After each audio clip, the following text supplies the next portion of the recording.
I'm going to show you a brutal execution site in the city of York that you'll likely have never seen before, but it's hiding in plain sight, and also the story of how an infamous group of 14 men were sent to their deaths here 200 years ago, which was a key moment in the history of workers' rights. But first, for a bit of context, what is this place in York? Why was this the location of the executions that I'm going to talk about? So this is York Castle, as it's known, and it's probably one of the most interesting places of law in the whole of Britain. The origins of York Castle actually go back to William the Conqueror, who built the first Motte and Bailey Castle here, 1068, following the Norman conquest of York 2 years after the Battle of Hastings in 1066. Northern English and Viking rebels burned this castle down a year later in 1069. They would live to regret this. After paying the Danes, the Vikings, to leave, he then carried out a brutal scorched earth campaign called the Harrying of the North, and it was absolutely ruthless. In 1086, the Domesday Book recorded that large areas of Yorkshire were still waste nearly 20 years later, and as much as 75% of the northern population had disappeared. William had placed Norman aristocrats across the northern region, and he rebuilt York Castle here as a way to assert the political influence of the crown. Nearly 1,000 years later, this very same spot, York Castle, is used for the very same reason. York Castle is known as a complex, and of course, with it being here for nearly a millennium, it has changed considerably over the years. In its early years, it would have looked just like your traditional Motte and Bailey Castle. Clifford's Tower, standing on top of the mound, which is the largest remaining part of the castle, was rebuilt in the 1270s after a horrific event had taken place within the tower. In 1190, the entirety of York's Jewish community ended their lives within the tower, refusing to face an anti-Semitic mob who waited outside, waiting to massacre them all. This was going on all across the country, but the worst one was here in the tower. But this was then rebuilt after, so this is the oldest remaining part of the old castle. The first recorded political prisoners here were all the way back in 1205, when King John ordered Irish hostages to be sent here during his campaign to pacify Ireland. Then in 1295, 75 Welshmen who had participated in an uprising against Edward III were sent here to be imprisoned. Scottish hostages were of course held here as well, when York acted as the de facto capital of England during the skirmishes against the Scots. Even notable Parisians were held here during the 15th century wars with the French. One of the most high-profile cases here was in 1527, when Robert Aske was hung here. He was the leader of the Pilgrimage of Grace. He was hung here and left in a cage until his bones collapsed to the bottom of the cage in a pile. The Lord Mayor of York was actually imprisoned here in 1580 as well for refusing to enforce penalties against Roman Catholics. And after the English Civil War in 1663, a man was locked up here for swearing at the king. His words were, "I served Oliver Cromwell 7 years as a soldier. As for the king, I am not beholden to him. I care not a fart for him." In fact, when the mainly Norman castle was demolished later in the 15th century, this tower was specifically spared because of its importance as a prison. But the prison was removed from the tower in the 1640s, which brings us to the other areas of the complex that you can still see today. Now, going to the other parts, you'll see a patch of grass called the Eye of York, and 3 very commanding neoclassical buildings, all of which carry on the theme of political power and takes us to the events of the early 19th century. The first is the female prison, built in 1780, and executions would actually sometimes take place from the side of this building towards the car park end. Quick side note, between 1835 and 1934, a rather hideous Victorian prison also stood where the car park is now, between Clifford's Tower and this female prison. So, yet another addition to this grand story of incarceration. Next to the female prison is the debtors' prison, which opened in 1705 as the very first purpose-built prison for debtors in the whole country. As before 1869, you could be imprisoned for commercial debt.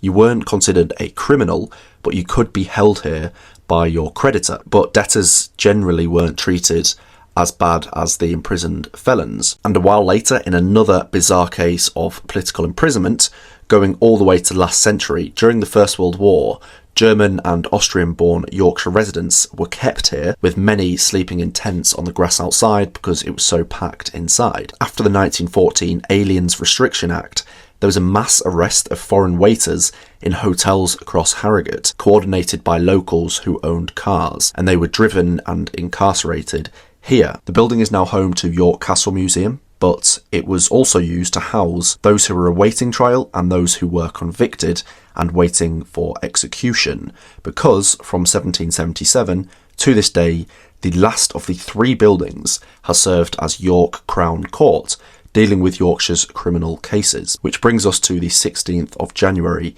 1813. So for hundreds of years, the Crown's justice had been administered here at York Castle, somewhere on this site in various different buildings. But until 1801, the actual executions took place at the York Tyburn, which is just to the south of the city, near the racecourse. From 1801, the executions actually took place at York Castle itself, here at York Castle. This was so, quote, the entrance to the town should no longer be annoyed by dragging criminals through the streets, end quote. Between 1801 and 1868, the executions were carried out somewhere on these premises. What you can see from the street, hidden away behind trees, and to be honest with you, you'd never even notice unless it's being pointed out to you, is this old door coming from the Crown Court / debtor's prison area and a raised patch of grass. This raised patch of grass is actually the old scaffold known as the Drop. The Leeds Mercury of the 23rd of January 1813 reported at 11 o'clock on Saturday the 16th of January 1813, 7 of the men were led out from their cells to the fatal spot as they engaged in singing a hymn. A Joseph Crowther spoke to the spectators saying, "Farewell, lads." Someone else explained, "I am prepared for the Lord." John Hill stepped forward and said, "Friends, all take warning by my fate. For 3 years I followed the Lord, but about half a year since I began to fall away, and fell by little and little, and at last I am come to this. Persevere in the ways of godliness, and oh, take warning by my fate." The platform fell soon after, and the crowd let out a shriek. An hour later, at 12 p.m, the bodies were removed. Then at 1:30 p.m, the remaining 7 men were led to the platform. The Leeds Intelligencer of 18th of January 1813 quoted a man named Swallow's address to the crowd, "Ladies and gentlemen, the situation in which I am now placed demands your serious consideration.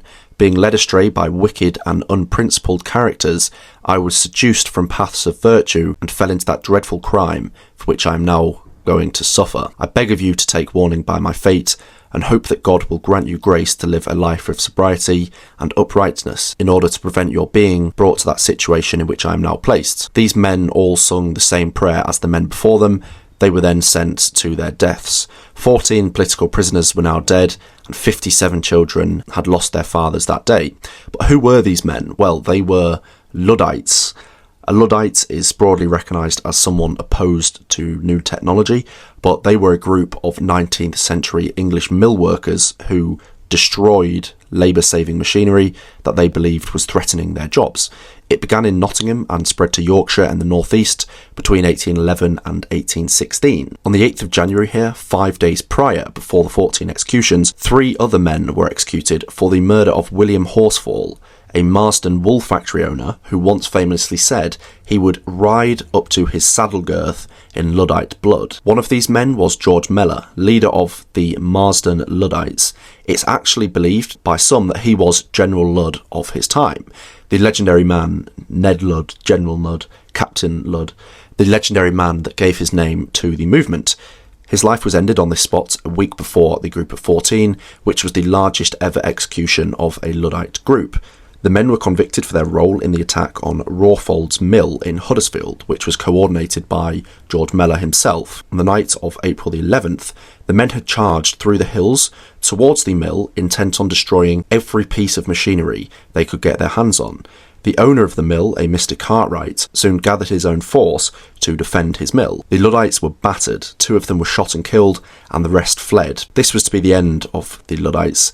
It was soon after this that Mellor and the other men were sent to York and put to their gruesome deaths. York was said to be strangely silent for days afterwards. 7 of the bodies were claimed and taken back to Huddersfield, but the other 7 were dissected and buried beneath the grounds here at York Castle. So if you're ever here, take a second to think about the fact that they are somewhere underneath you. The site partially became one of ritualistic value afterwards, as 19 years later, in Easter 1832, around 12,000 textile workers made a pilgrimage to York Castle in the pouring rain, a round trip of about 120 miles. The poster announcing the pilgrimage declared, "The poor oppressed factory children cannot be there to plead for themselves, but their parents will, their benefactors will, the friends of freedom, the haters of oppression will be there who hate the tyrant's rod. Rouse yourselves, appear at York, and in one loud, long, thundering voice, let all Yorkshire and all England hear you swear, your children shall be free." This area that they marched to was the capital of the whole of Yorkshire politics. Every election, the MPs who represented the county of Yorkshire were voted in here and formally proclaimed here. So it was an extremely important part. But even still, among the pilgrimage, there would have been men who had previously been Luddites or the children of Luddites, and it's very likely that some of the 57 children who lost their fathers here on the 16th of January 1813 were part of this group. This is just one of the chapters of the long history of law and punishment here at York Castle, which you would never really think about. It's not really one that's mentioned next to the building where the Crown's justice is administered, on the land that was set up nearly 1,000 years ago to do that exact same job. Please hit the like if you like this kind of video. My goal is to make more of these hidden history and heritage videos across all of Britain.